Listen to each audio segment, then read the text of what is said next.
Paul Gessler on the national figure who joined them at the courthouse today and what comes next in this legal fight. Paul. Rick, the parties were back in this courthouse for the first time in nearly 3 years this morning for a scheduling conference. The family has not received any of the $38 million the jury awarded them here in 2018.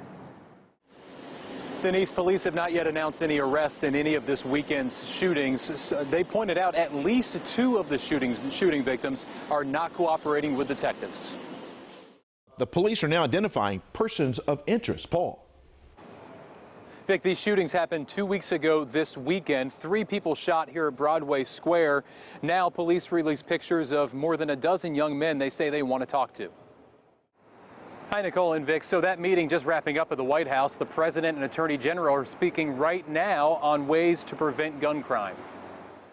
Denise, this timeline dates back to June of 2015. Maryland Jockey Club security guard Kevin Jones was shot 11 times and killed. Officers arrested Keith Davis Jr.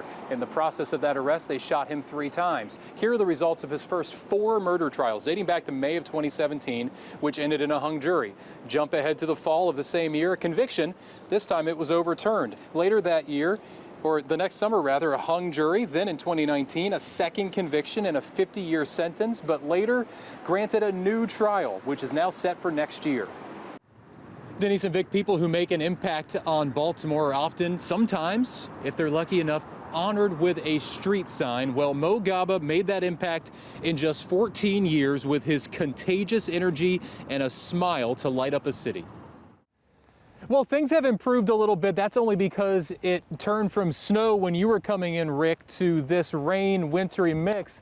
And also, if you look on the sign here at Loyola, 33 degrees. So the temperatures have gotten above freezing a little bit, but we're only a degree away from this turning back south real quick, and that's what we're anticipating overnight. So the roads are certainly not great as we head into the overnight. Roads are definitely slick, slushy, icy in some spots, but local leaders say they were ready for this.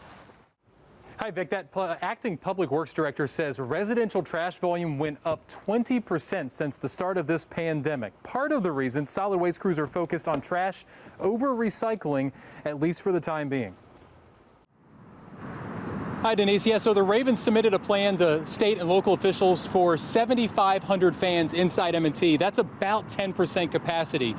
They would have included a plan for social distancing as you enter the stadium, all mobile ticketing, cashless concessions, but all of that is on hold for now.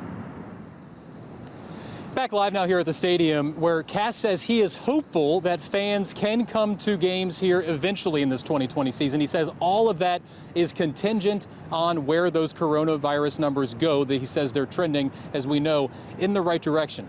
Meanwhile, that is what team president has to say, and fans coming up at 5:30. What the players have to say, Mark Viviano has that angle coming up later in the show. For now, reporting live at M&T Bank Stadium, I'm Paul Gessler for WJZ.